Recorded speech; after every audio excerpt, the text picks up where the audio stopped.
اعوذ باللہ من الشیطان الرجیم بسم اللہ الرحمن الرحیم یا ایہا الذین آمنوا اے ایمان والو اوفوا بالعقود وعدوں کو پورا کرو، عہد و پیمان کو پورا کرو۔ اور احلت لکم حلال قرار دیے گئے ہیں تمہارے لیے بہیمۃ الانعام چار پائے یعنی مویشی، الا ما یتلی علیکم سوائے ان کے جو تلاوت کیے جائیں گے تمہارے اوپر، اگلی آیات میں جو تمہارے اوپر تلاوت کیے جائیں گے ان کے علاوہ تمہارے لیے سب حلال ہے۔ غیر محل الصید، اس حال میں کہ تم حلال نہ سمجھنے والے ہو شکار کو، وانتم حرم جبکہ تم احرام کی حالت میں ہو۔ احرام کی حالت میں جب حج یا عمرے کا احرام ہو تو احرام کی حالت میں جو پابندیاں لگتی ہیں ان میں سے ایک پابندی یہ بھی ہے کہ آدمی شکار نہیں کر سکتا جانور کو۔ تو یہی مسئلہ یہاں اللہ نے فرمایا کہ غیر محل الصید، سوائے حلال سمجھنے کے شکار کو، وانتم حرم اس حال میں کہ تم احرام کی حالت میں ہو۔ ان اللہ یحکم ما یرید، بے شک اللہ تعالی فیصلہ کرتا ہے جو وہ چاہتا ہے۔ سورۃ المائدہ 5ویں سورت ہے اور 6واں سپارہ ہے، آیت نمبر 1 ہے۔ آپ کے سامنے تلاوت ہوئی، آپ نے اس کا ترجمہ سنا۔ آج اس آیت کا تیسرا درس ہے۔ پچھلے دروس کا خلاصہ یہ ہے کہ اللہ تعالیٰ نے پچھلی سورت میں بیان فرمایا کہ یبین اللہ لکم ان تضلوا، اللہ یہ جو اپنے احکام اپنے مسائل کھول کھول کے تمہارے سامنے قرآن کے ذریعے بیان کرتے ہیں، ان کا بیان کرنے کا مقصد اللہ بیان فرما رہے ہیں ان تضلوا، تاکہ تم گمراہ نہ ہو جاؤ، گمراہی سے بچ جاؤ۔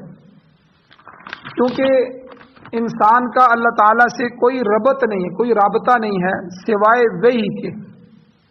پیغمبر وہ واسطہ ہے جو خالق اور مخلوق کے درمیان اصل قطعی واسطہ ہے، کہ اللہ تعالیٰ اپنے پیغمبروں کو منتخب کرتے ہیں اور پیغمبر کو چننے کے بعد اللہ اپنے فرشتے کے ذریعے یا دوسرے ذرائع سے اللہ اس پر وحی نازل فرماتے ہیں۔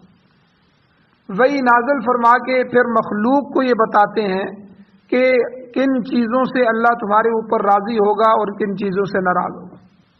تو یہ جو وحی الہی ہے جو قرآن پاک کی صورت میں ہے، نبی صلی اللہ علیہ وسلم کے فرمان کی صورت میں، قرآن اور سنت، ان کے ذریعے اللہ تعالی نے ہماری زندگی کے حالات کو متعین فرما دیا کہ ان کے مطابق زندگی گزارو گے تو میں تم سے راضی ہو جاؤں گا۔ اگر قرآن اور نبی علیہ السلام کی مبارک زندگی اور سنت کو پس پشت ڈال دو گے، کوئی اہمیت نہیں ہوگی، تو پھر کل قیامت کے دن تمہیں ناکام کر دوں۔ تو اس لیے ہمارے لیے وحی الہی جو ہے یہ ایک ذریعہ ہے اللہ تعالیٰ تک پہنچنے کا، اللہ کے منشا کو جاننے کا کہ اللہ کیا چاہتا ہے۔ اور اسی طرح اللہ تعالیٰ نے یہاں ایفائے عہد کے متعلق حکم دیا، اس کے متعلق جو تفصیل تھی وہ کل کے درس میں گزر چکی ہے۔ جس طرح امانت کا مفہوم، امانت ہم سمجھتے ہیں کہ کسی نے پیسے رکھوا دیے، اب وہ پیسے ہم نے وقت پہ اس کو واپس کرنے ہیں، پورے واپس کرنے ہیں، اس میں جو ہے خرد برد نہیں کرنی، تو بس یہی امانت ہے۔ حالانکہ امانت کا مفہوم بھی جس طرح جمعہ میں بھی بیان ہوا تھا کہ امانت ہمارے پاس وقت امانت ہے، ہمارے پاس ہمارا ہر عضو امانت ہے، آنکھ کان ہاتھ ہمارے پاس اللہ کی امانت ہے، اللہ کی دی ہوئی جان ہمارے پاس امانت ہے، اولاد ہمارے پاس امانت ہے، ان میں بھی خیانت ہم نہیں کر سکتے۔ اسی طرح جو ہے اعضائے جسم ہمارے پاس امانت ہے، ہم خودکشی نہیں کر سکتے، اپنا جسم کا کوئی حصہ کسی کو عطیہ نہیں کر سکتے۔ تو اسی طرح جو ہے بہت ساری چیزیں امانت کے مفہوم میں داخل ہوتی ہیں۔ عہدہ یہ امانت ہے۔ تو اسی طرح یہاں جو ہے عہد بھی صرف کسی عام چیز میں وعدہ کر لینا یہی نہیں ہے، بلکہ دینی معاملات میں جو ہم سے آپس میں معاملات کرتے ہیں، دین کے معاملات میں وعدہ کرنا یہ بھی وعدوں میں شامل ہے۔ دنیاوی معاملات ہیں، انفرادی طور پہ کوئی معاملہ ہے یا اجتماعی کوئی معاملات ہیں، ملکی ہیں غیر ملکی ہیں، یعنی یہ ہر قسم کے معاملات یہ عہد میں شامل ہوتے ہیں. جو معاملہ ہم نے آپس میں کر لیا، جس کو لکھ لیا، جس پہ بات ہو گئی، تو یہ عہد میں شامل. آپ نے پرانے حضرات کو دیکھا ہوگا، آج کل تو میں نے کل بھی ذکر کیا تھا، ہمارے معاشرے میں امانت کے اندر خیانت یہ عام ہو چکی ہے. کوئی کسی کے امانت دار نہیں، الا ماشاء اللہ، کسی کو اللہ تعالی ہمت عطا فرمائے. ورنہ پہلے ہمارے جو بزرگ ہوتے تھے، زبان کی ان کے ہاں بڑی اہمیت ہوتی. کسی کو زبان دے دی، کسی کو بات کر دی، اب جو مرضی ہو جائے کہ بھائی میں نے اسے زبان دے دی. کیا مطلب زبان دینے کا؟ یعنی میں نے اس سے وعدہ کر لیا، عہد کر لیا، اس سے بات کر لی، ہماری آپس میں بات طے ہو گئی ہے. تو اب کیا دیا ہے سو کیا دیا ہے، اب جو مرضی ہو جائے. تو یہ زبان کی بڑی اہمیت. اسی کے بارے میں کل میں نے ذکر کیا، اللہ قرآن میں فرماتے ہیں اوفوا بالعہد ان العہد کان مسئولا، وعدوں کو پورا کرو، وعدوں کے بارے میں تم سے باز پرس ہوگی، تم سے سوال کیا جائے گا. اور اس مسئلے کے بعد ایفائے عہد کے ابتدائی تلقین کے بعد اللہ تعالیٰ نے اب آگے وہ احکام نازل فرمائے ہیں جن پر عمل کرنا یہ ایفائے عہد کا ہی حصہ ہے. جب کوئی شخص اللہ تعالیٰ کے ساتھ ایمان کا عہد کرتا ہے تو اس کے لیے اس عہد کو پورا کرنا ضروری ہو جاتا ہے. ہم نے کلمہ پڑھ لیا، ایمان لے آئے، اب اسلام پر عمل کرنا ہمارے لیے ضروری ہو.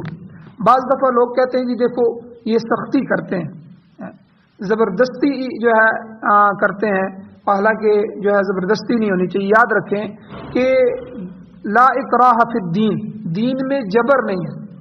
اللہ قرآن میں فرماتے ہیں، تو یعنی دین میں لانے کے لیے جبر نہیں ہے. کسی کو آپ جبرن مسلمان نہیں کر سکتے. کسی ہندو کو، سکھ کو، یہودی کو، عیسائی کو جو ہے تلوار کے زور پہ یا گولی سر پہ رکھ کے کوئی ایمان لے آؤ، کسی کو جبرن مسلمان بنانا یہ جائز نہیں.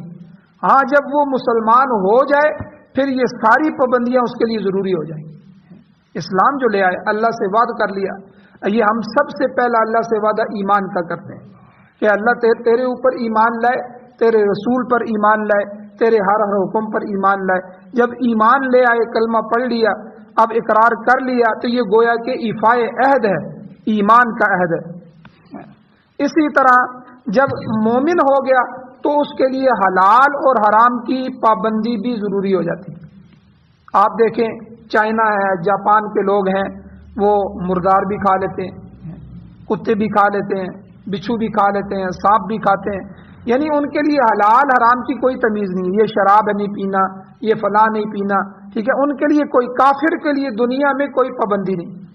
اس لیے حدیث میں حضور علیہ الصلوۃ والسلام نے فرمایا کہ الدنیا سجن المؤمن، دنیا مومن کے لیے قید خانہ ہے، وہ جنت الکافر، اور کافر کے لیے جنت ہے. حدیث میں فرمایا کہ مومن کے لیے قید خانہ کیوں ہے اور کافر کے لیے جنت کیوں ہے؟ کہ مومن کی یہاں اپنی مرضی نہیں چلتی. جب وہ ایمان لے آیا اب اس کی اپنی مرضی ختم. اب کوئی کہے بھائی میری مرضی ہے، میں اپنی مرضی کے مطابق زندگی، نہیں، اللہ اور اللہ کے رسول کی مرضی کے مطابق زندگی گزارے گا. یہی مومن کا امتحان بھی.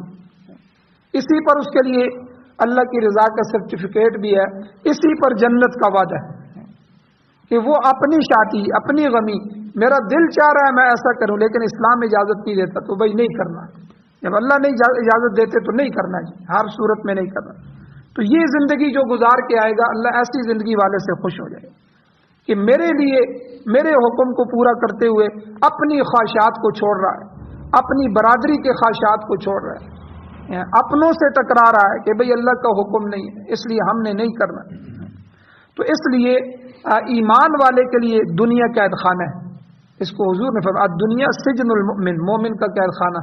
ہم نے نظر بھی اپنی مرضی سے نہیں اٹھانی. ہمارے لیے اللہ نے رشتے بھی طے کر دیے، یہ جو ہے رشتہ محرمات میں سے ہے، یہ تمہارے لیے حلال ہے، ٹھیک ہے، ان کو دیکھنا حلال ہے، ماں ہے، بہن ہے، بیٹی ہے، لیکن ان کے علاوہ غیر محرم رشتے ہیں ان کی طرف دیکھنا بھی اجازت نہیں ہے.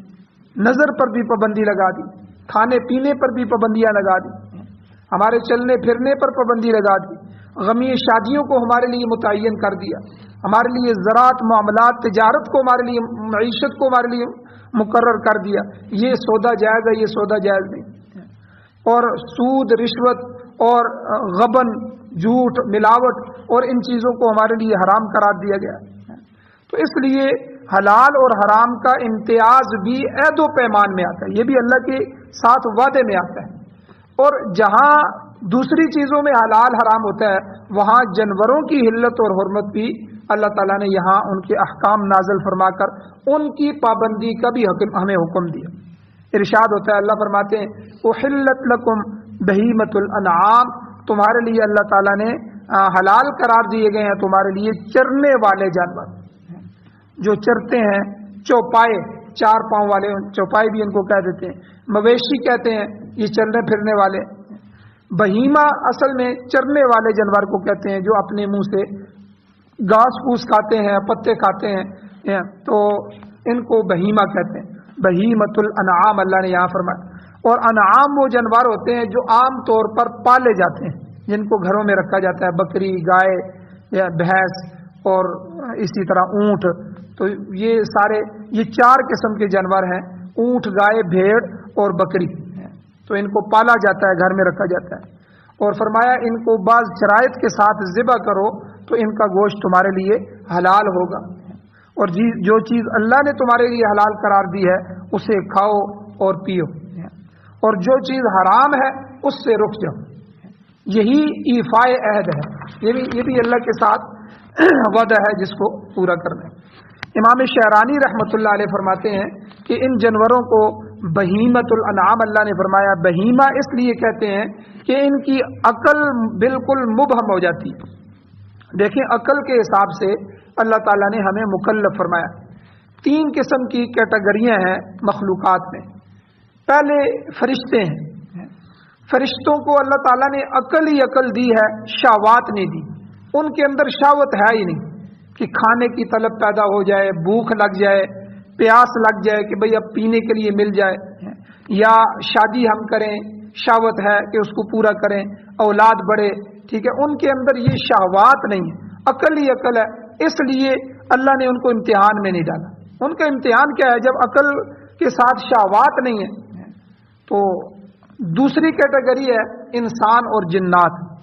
اللہ تعالیٰ نے انسان اور جنات کو جہاں عقل عطا فرمائی ہے وہاں اللہ نے ان کے اندر شہوات رکھی ہیں، کھانے کی بھی ضرورت پیش آئے گی، پینے کی ضرورت پیش آئے گی، سردی گرمی سے بچنے کی ضرورت پیش آئے گی، اور اسی طرح جو ہے شادی کی ضرورت، نکاح کی ضرورت پیش آئے گی۔ تو اس لیے اللہ تعالیٰ نے اس میں جائز ناجائز دونوں صورتیں رکھ کے اللہ نے امتحان میں ڈال دی۔ یہی بندے کا دنیا میں امتحان ہے۔ اور تیسری مخلوق جو ہے وہ جانور ہیں۔ جانور جو ہیں اللہ تعالیٰ نے ان میں شہوات ہی شہوات رکھی ہیں، ان میں اللہ نے عقل نہیں رکھی۔ تو یعنی اتنی عقل نہیں رکھی کہ ان کو مکلف بنایا جاتا نماز روزے کا، یا کسی اپنے احکام کا اللہ مکلف بناتے، اتنی عقل جانوروں میں نہیں۔ تو اس لیے فرشتوں کو بھی مکلف نہیں بنایا کہ ان میں عقل ہی عقل ہے، شہوات نہیں ہے، اور جانوروں کو بھی مکلف نہیں بنایا کہ ان کے اندر شہوات ہی شہوات ہے۔ جانور کو کیا لگے، اس نے کھانا ہے، پینا ہے، اور اپنی جنس سے شہوت کو پورا کرنا ہے، نسل بڑھانی ہے بس، اور اس کے لیے کوئی عمل نہیں ہے، مر جانا ہے، ختم ہو جانا ہے۔ کل قیامت کے دن جانوروں کو بھی جو ہے وہ ختم کر دیا جائے گا، اور حدیث میں آتا ہے کہ جس جانور نے سینگ والے نے بغیر سینگ والے کو مارا ہوگا، اللہ انصاف اور عدل کریں گے، وہاں اس کا بھی بدلہ ہوگا، پھر یہ ختم ہو جائیں گے، ان کا کچھ بھی نہیں۔ تو انسان اور جنات اللہ تعالیٰ ان کا امتحان لیں گے اور ان کا حساب کتاب لیں گے۔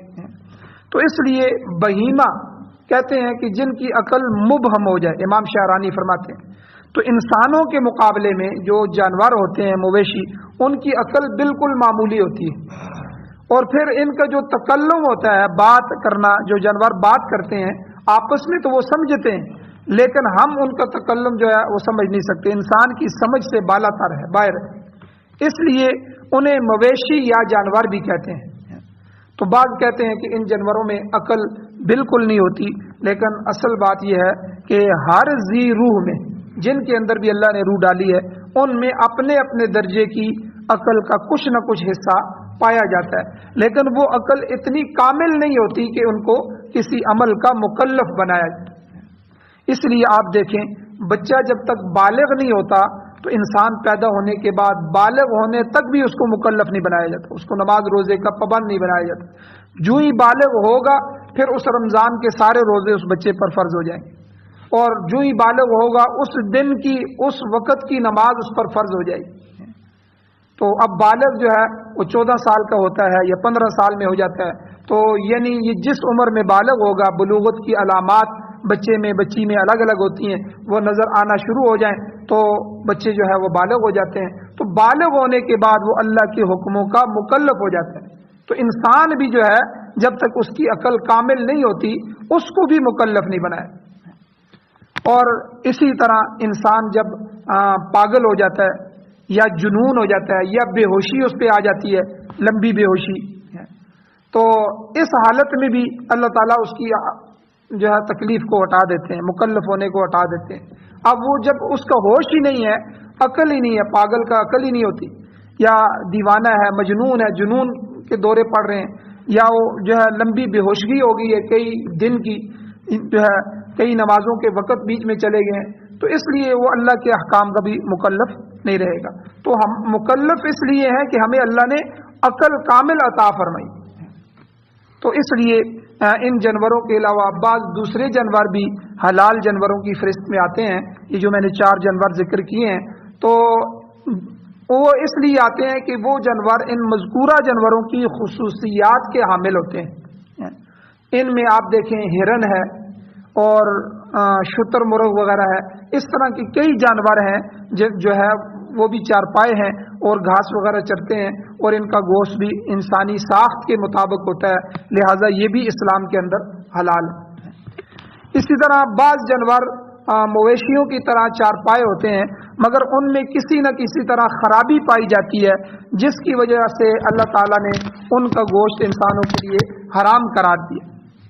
ان میں سے دیکھیں گدھا ہے، یہ انہی جانوروں میں سے ہے۔ گدھا چرتا ہے، 4 پاؤں بھی رکھتا ہے، مگر اس کا گوشت پھر بھی حرام اللہ نے قرار دیا۔ امام شاہ ولی اللہ محدث دہلوی رحمۃ اللہ علیہ فرماتے ہیں کہ زمانہ جاہلیت میں بھی، اسلام سے پہلے بھی، بعض سمجھدار لوگ گھریلو گدھے کا گوشت نہیں کھاتے تھے۔ اس میں بھی یقیناً کوئی ایسی قباحت ہے جو جسمانی لحاظ سے یا روحانی لحاظ سے انسان کے لیے مضر ہے، لہذا اللہ تعالیٰ نے گدھے کے گوشت کو بھی حرام قرار دیا۔ اس کے برخلاف جو گھوڑا ہے، گھوڑا ایک پاکیزہ جانور ہے، اس کا گوشت مباح ہے، لیکن گھوڑے کو بھی کھایا کیوں نہیں جاتا؟ اس کی وجہ یہ ہے کہ یہ ایک فوجی جانور ہے۔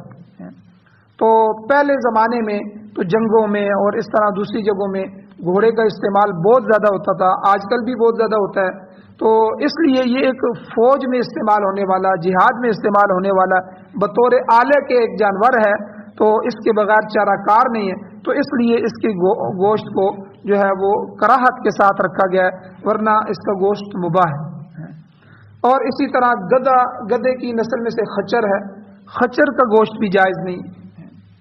تو اللہ تعالیٰ نے جہاں ان جانوروں کا ذکر کیا ہے وہاں اللہ نے ان کی خدمات کا ذکر بھی کیا ہے، جیسے قرآن مجید میں اللہ تعالیٰ فرماتے ہیں سورہ حجر میں والخیل والبغال والحمیر لترکبوها وزینہ، کہ اللہ تعالیٰ نے والخیل گھوڑے بنائے تمہارے لیے، والبغال اللہ تعالیٰ نے تمہارے لیے گدھے کو بنایا، اور والحمیر خچر کو اللہ نے پیدا فرمایا، کیوں؟ لترکبوها، تاکہ تم اس پر سوار ہو، یہ تمہاری سواری کے کام آتے ہیں، وزینہ اور تمہارے لیے زینت کا باعث ہے۔ اب گھوڑوں میں بھی کئی ایسی نسلیں ہوتی ہیں، ٹھیک ہے، جو لاکھوں روپے کے ہوتے ہیں اور بڑے قیمتی نسل کے گھوڑے ہوتے ہیں، اور خچر دیکھیں کتنا سامان پہاڑی علاقوں میں، دور دراز علاقوں میں یہ جو ہے کھینچ کے لے کے جاتے ہیں۔ تو اسی طرح کئی علاقوں کے اندر جو ہے وہ باقاعدہ سواریاں نہیں ہوتی، اس لیے جو ہے ان جانوروں کا اب بھی استعمال ہو رہا ہے، اور ہمارے معاشرے میں کتنی جگہ اس کا استعمال ہو رہا ہے۔ تو اس لیے اللہ تعالیٰ نے ان کی اس خدمات کو تو ضرور ذکر کیا کہ آپ کے لیے جانور ان خدمتوں کے لیے بنائے گئے ہیں، انسان کی ہر چیز کو جو ہے انسان کی خدمت کے لیے بنایا، اور انسان کو رب نے اپنی عبادت کے لیے بنایا۔ تو اس کے علاوہ برخلاف ان کے جہاں مویشیوں کا اللہ نے ذکر فرمایا، وہاں ان کے تمام جسم سے مستفید ہونے کا بھی ذکر فرمایا۔ جو حلال ہیں ان کا گوشت بھی حلال ہے، ان کے دودھ کا استعمال بھی جائز ہے، اور ان کی سواری سے بھی مستفید ہونے کا جو ہے وہ اللہ نے اجازت فرمائی ہے، اور اسی طرح ان جو ہے کئی اور چیزیں ان کے چمڑے کا استعمال کی بھی اجازت دی ہے۔ تو اب بعض جانور ایسے ہیں جو چار پائے ہوتے ہیں لیکن وہ درندوں کی صفوں میں ہوتے ہیں، درندے ہوتے ہیں، چونکہ ان کے اندر درندگی کی صفت پائی جاتی ہے، اس لیے ان کے گوشت کو اللہ نے حرام قرار دیا۔ شیر آپ دیکھیں، چیتا ہے، گیدڑ ہے، لومڑی ہے، لنگور ہے، کتا وغیرہ ہے، یہ حرام ہے۔ ان کا گوشت کھانے سے جسمانی ضرر بھی پیدا ہوتا ہے اور روحانیت کے اندر بھی فساد آتا ہے، جسم میں بھی خرابی پیدا ہوتی ہے۔ اسی طرح خنزیر کا گوشت ہے کہ خنزیر کھانے سے بغیرتی جیسی کبھی صفت اور خصلت پیدا ہوتی ہے۔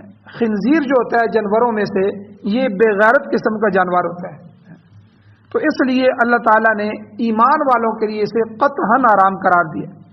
آج بھی یورپ کے اندر دیکھیں، جن ملکوں میں خنزیر کھایا جاتا ہے ان کے اندر انسانی فطرت ختم ہوگی، چوپایوں کی طرح وہ اپنی خواہشات پوری کرتے ہیں، بلکہ مرد اور عورتوں کی خواہشات اب وہاں ختم ہو رہی ہے، اب تو مرد مردوں کے ساتھ، عورتیں عورتوں کے ساتھ خواہشات پوری کریں، اب وہ بھی ختم ہو رہی ہے، تو اب وہ جنس بدل رہے ہیں، عورتیں مرد بننے کے لیے تیار ہیں، مرد عورتیں بن رہے ہیں۔ جیسے ابھی ہمارے پاکستان میں بل پاس ہوا، ٹرانسجینڈر بل، جس پر علماء نے بڑا شور کیا، ایمان والے طبقے نے بھی بڑا شور کیا، لیکن حکومت میں تو یہ سب کچھ اسلام کی مخالفت کہ بھئی مرد اپنا نام عورت لکھا سکتا ہے، عورت اپنے مرد کر سکتا ہے، ٹرانسجینڈر اپنی جینڈر کو آپ ٹرانس کر سکتے ہیں، اس کو بدل سکتے ہیں، اور یہ ہمارے پاکستان میں پاس ہو گئے، آپ دیکھیں۔ تو یہ جانوروں سے بھی بدتر ہوتے جا رہے ہیں یہ لوگ۔ اس کی وجہ کیا ہے؟ حلال اور حرام کی۔ یاد رکھیں، یہ جو لقمہ ہے، یہ لقمہ انسان کے اندر جا کے اثر کرتا ہے، حلال ہو تو اندر نورانیت پیدا کرتا ہے، آپ کا عبادت کی طرف دل متوجہ ہوگا، تلاوت کی طرف دل لگے گا، اللہ کی یاد پیدا ہوگی، آخرت کی فکر پیدا ہوگی۔ لیکن اگر حرام کا لقمہ ہے، یہ جتنے سود کھانے والے ہیں، جتنے رشوت لینے والے ہیں، ان کو فکر ہی نہیں ہوتی آخرت، اپنی قبر حشر کی فکر ہی نہیں ہوتی، یاد ہی نہیں آتی اللہ کی۔ اس کی وجہ یہ ہوتی ہے یہ حرام کے لقمے ہیں۔ تو بہرحال ان میں سے یہ جو خنزیر ہے، اس کی جو ہے اس کے اندر کیونکہ غذا کا براہ راست انسان کے جسم پر اور ساخت پر براہ راست اثر ہوتا ہے، اس لیے حرام جانوروں کا گوشت کھانے سے منع کر دیا گیا، اور حلال جانوروں کا گوشت بھی حلال ہے، دودھ بھی حلال ہے، کھال بھی حلال ہے، ان کی اون تک استعمال کرنے کی اجازت دی ہے، قرآن مجید میں دوسری جگہ ان کو بیان بھی فرمایا۔ تو اسی طرح جانوروں سے ہٹ کے یہ جو حشرات الارض ہوتے ہیں، زمین میں جو کیڑے مکوڑے ہوتے ہیں، تو چونٹیاں اور اس طرح کی جو چھوٹے چھوٹے کیڑے مکوڑے، ان کا جو ہے کھانا بھی حرام، یہ بھی کھانے کے قابل نہیں ہوتے، ان میں بھی ایک قسم کی نجاست پائی جاتی ہے، لہذا انہیں کھانے والوں کے دماغ کے اندر نجاست پیدا ہوتی ہے، تو لہذا اس کو بھی منع کر دیا۔ اور علماء نے لکھا ہے کہ گدھا ایک بے وقوف جانور ہے، لہذا انسان کے لیے پلیت بھی ہے، اس لیے بھی اور اس کی بے وقوفی کی وجہ سے بھی اللہ تعالیٰ نے اس کو حرام کیا ہے کہ جو کھائے گا تو وہ بھی اسی طرح بے وقوف ہوگا۔ اور بعض ایسے پرندے ہوتے ہیں، پرندوں میں جو نوچ کر شکار کرتے ہیں، پنجے کے ساتھ پنجہ مارتے ہیں، اور بعض گندگی پر بیٹھتے ہیں، گندگی کھاتے ہیں، تو ان میں چیل ہے، کوا ہے، شکرا ہے، گدھ وغیرہ ہے، یہ سارے پرندے اسی میں آتے ہیں، یہ سب بھی حرام ہے، اور یہ مردار کھانے والے ان میں سے اکثر پرندے ہوتے ہیں، تو یہ انسان کے لیے قطعی حرام ہے، تو ان کے کھانے سے بھی انسان کے جسم اور روح دونوں میں خرابی پیدا ہوتی ہے، تو لہٰذا اللہ تعالیٰ نے ان کو بھی حرام کر دیا۔ تو یہاں اس آیت میں اللہ نے یہی فرمایا کہ تمہارے لیے جو چوپائے حلال کیے گئے ہیں، الا ما یتلی علیکم، سوائے ان جانوروں کے جن کا ذکر آگے آ رہا ہے، یعنی اسی سورت کی آیت نمبر 3 میں، اور اس کے آگے بھی اللہ نے ان کو ذکر کیا، تو وہاں پر مختلف قسم کے حرام اور جانور اور حرام اشیاء کا اللہ نے تفصیل سے ذکر کیا ہے، اس لیے فرمایا جو آگے تمہارے اوپر تلاوت کیے جائیں گے تو وہ تو تمہارے لیے حرام ہے، تو باقی تمہارے لیے اللہ نے حلال کیے۔ غیر محل الصید وانتم حرم، یہاں ایک مسئلہ بھی اللہ نے بیان فرما دیا کہ البتہ احرام کی حالت میں تم حلال شکار بھی نہیں کر سکتے، اور اس میں خشکی کا شکار منع ہے، یعنی خشکی کے شکار کو حلال سمجھنے والے نہ ہو۔ غیر محل الصید، تم حلال سمجھنے والے نہ ہو شکار کو، وانتم حرم، اس حال میں تم احرام کی حالت میں۔ مطلب یہ ہے کہ جب تم نے حج کا احرام باندھ لیا یا عمرے کا احرام باندھ لیا، تو پھر خشکی کا ہر قسم کا حلال شکار بھی تمہارے لیے حرام ہو جاتا ہے. تو یہ وقتی حرمت ہے، ہمیشہ کی دائمی حرمت نہیں ہے. جس طرح آپ دیکھیں جب ہم تکبیر تحریمہ کہتے ہیں نماز کے لیے اللہ اکبر کہہ دیتے ہیں، اب بہت سی وہ چیزیں جو ہمارے لیے حلال تھی اس تکبیر سے پہلے وہ حرام ہو جاتی ہیں. جیسے کھانا حلال تھا، پینا حلال تھا، بات کرنا حلال تھا، لیکن اب اللہ اکبر کہنے کے بعد کوئی چیز ہم کھا نہیں سکتے، کوئی چیز نماز میں پی نہیں سکتے، کسی سے گفتگو نہیں کر سکتے. لیکن یہ پابندی دائمی نہیں ہے، ہمیشہ کے لیے نہیں ہے، یہ وقتی ہے کہ جب تک آپ نماز کی حالت میں رہیں گے، جب السلام علیکم ورحمۃ اللہ کہہ لیں گے تو سلام کے ساتھ ہی دوبارہ جو ہے وہ یہ چیزیں حلال ہو جائیں.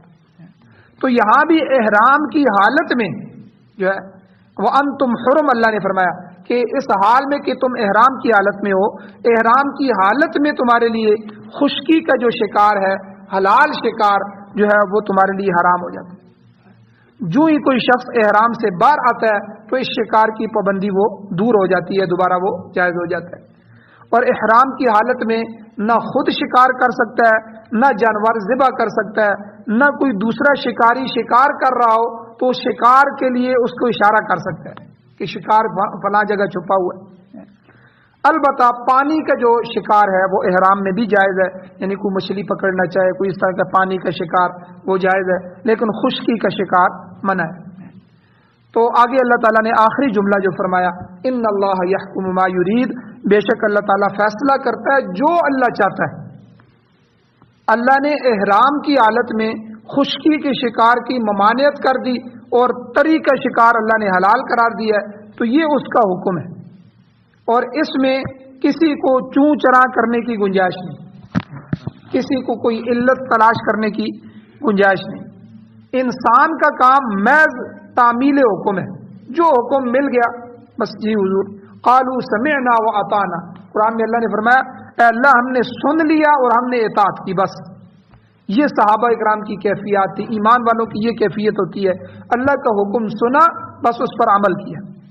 تو اس قسم کے احکام میں مصلحت ضرور ہوتی ہے، لیکن وہ مالک الملک ہی جانتا ہے، ہمیں جو ہے اس کے جاننے کی ضرورت نہیں ہے. تو یہاں پر گویا کہ یہ اشارہ بھی مل رہا ہے کہ مومن کی شان یہ نہیں ہے کہ وہ ہر وقت کسی حکم کی علت ہی تلاش کرتا رہے، اس میں کیا وجہ ہے جی، لاجک کیا ہے جی، آپ پہلے ہمیں لاجک پیش کریں، ہماری عقل اس کو سمجھے گی تو پھر ہم اس کو تسلیم کریں گے. تو اس لیے عقل ہمارے لیے دلیل نہیں ہے، بلکہ ہماری رہنمائی کے لیے معیار جو ہے وہ وہی ہے، اللہ کی طرف سے وہی ہے. ہماری عقل تو جنت کو نہیں سمجھ سکتی، ہماری عقل تو جہنم کے ان عذابات کو جو ہمیں بتائیں گے وہ نہیں سمجھ سکتی، آنکھ نے تو دیکھے نہیں ہے. اور جو کچھ ہمیں قرآن و حدیث میں بتایا گیا ہے عقل سے تو جو ہے نہیں. اس لیے جو لوگ عقل کے پیچھے چلتے ہیں، عقل کے اندھے جنہیں ہم کہتے ہیں، تو وہ گمراہ ہی رہتے ہیں. تو اس لیے اگرچہ اسلام کے ہر حکم میں آپ دیکھیں نبی علیہ الصلوۃ والسلام نے مسح بتایا، قرآن میں بھی آیا ہے، اور جو ہے سر کا مسح یہ وضو کے فرائض میں سے. اب اس کی علت نہیں بتائی کہ کیوں اللہ نے یہ کیا ہے، اس کی علت کیا ہے، اور گردن کا مسح اس میں ہم کرتے ہیں. تو اب اس پر بعد میں آنے والے سائنس نے تحقیقات کی ہیں، ایک ایک سنت کی سینکڑوں حکمتیں انہوں نے بیان کی کہ اسلام نے یہ جو حکم دیا ہے اس میں یہ حکمت ہے، اس میں یہ حکمت ہے. ٹھیک ہے، سائنس اس کو ثابت کر رہی. اب ایک چھوٹی سی حکمت دیکھیں کہ جو آدمی گردن کا مسح کرتا ہے تو سائنس کہتی ہے کہ جو آدمی دن میں یہ جو رگیں، چونکہ یہ جو ہمارا گلا ہے نا، یہ گلا ایک پائپ ہے، اس گلے سے اتنی رگیں گزر رہی ہیں، یہ ساری رگیں ہمارے جسم کی جو ہے ہر گردے سے، دل سے اور ہر چیز سے، پاؤں کے ناخنوں سے لے کر ایک پورا جال ہے جو اس گلے میں سے گزر کے دماغ کے ساتھ کنٹیکٹ، دماغ ان کو چلا رہا ہے. اب سائنس کہتی ہے کہ یہ رگیں گرم ہو جاتی ہیں، اگر دن میں 4-5 دفعہ ان کے اوپر پانی لگایا جائے، ان کو ٹھنڈا کر دیا جائے، تو ایسے آدمی کو پوری زندگی میں کبھی بھی گردن توڑ بخار نہیں ہوگا، جسے کہتے ہیں سخت بخار. اب دیکھیں ہمیں وضو میں یہ حکم دے دیا گیا، ہم اس میں پانی لگا دیتے ہیں، اور کتنی حکمتیں ہیں ایک ایک سنت میں. بے شمار حکمتیں، لیکن ہمیں حکمت تلاش کرنے کا حکم نہیں دیا گیا، بلکہ اللہ نے حکم دیا، ہمیں عمل کا حکم دیا کہ آپ نے تعمیل حکم کرنی ہے، عمل کرنا ہے۔ تو یہاں اللہ نے آخری یہی فرمایا، ان اللہ یحکم ما یرید، لوگوں یہ جو میں تمہیں حکم دے رہا ہوں تم نے ان حکموں کو ماننا ہے، باقی اللہ جو چاہتا ہے وہ حکم دیتا ہے، چاہت اس کی ہے، حکم اس کا ہے، ہم تو غلام اس کے بندے ہیں، ہمارے لیے حکم یہ ہے کہ ہم اس کا حکم مانیں۔ اللہ تعالیٰ سے دعا ہے اللہ ہمیں عمل کی توفیق عطا فرمائے، آمین۔ الحمد للہ رب العالمین والعاقبۃ للمتقین والصلاۃ والسلام علی رسولہ النبی الامی الکریم۔ یا اللہ ہماری کمیوں کوتاہیوں کو معاف فرمائیے، درگزر فرمائیے، صغیرہ کبیرہ گناہوں کو معاف فرمائیے، یا اللہ ہمارے حال پر رحم فرمائیے، یا اللہ یہ جو احکامات آپ نے عطا فرمائے، یا اللہ شرع صدر کے ساتھ ان پر ایمان لانے اور ان پر عمل کرنے کی توفیق عطا فرمائیے، یا اللہ اپنی رضا نصیب فرمائیے۔ قرآن و سنت کو پڑھنے، پڑھانے، سننے، سنانے، سمجھنے، سمجھانے، یا اللہ اس کو پوری دنیا میں پھیلانے، اس کی اشاعت کرنے کی توفیق عطا فرمائیے، یا اللہ قرآن و سنت کی بالادستی اور غلبہ نصیب فرمائیے، قرآن و سنت کی حکومت نصیب فرمائیے، قرآن و سنت کو بطور آئین، بطور دستور، بطور ضابطۂ حیات نصیب فرمائیے، امارت اسلامیہ شریعہ، خلافت راشدہ نصیب فرمائیے، یا اللہ جو حضرات پریشان حال ہیں ان کی پریشانیوں کو دور فرمائیے، جو بیمار ہیں ان کو شفا عطا فرمائیے، جو حضرات ایمان کی حالت سے اس دنیا سے جا چکے ہیں یا اللہ ان سب کی بخشش فرمائیے، ہم سب کو بھی قبر، حشر، آخرت کی تیاری نصیب فرمائیے، سعادت والی زندگی اور شہادت والی موت نصیب فرمائیے۔ صلی اللہ تعالی علی خیر خلقہ محمد وآلہ وأہل بیتہ وازواجہ وذریتہ اجمعین برحمتک یا ارحم الراحمین۔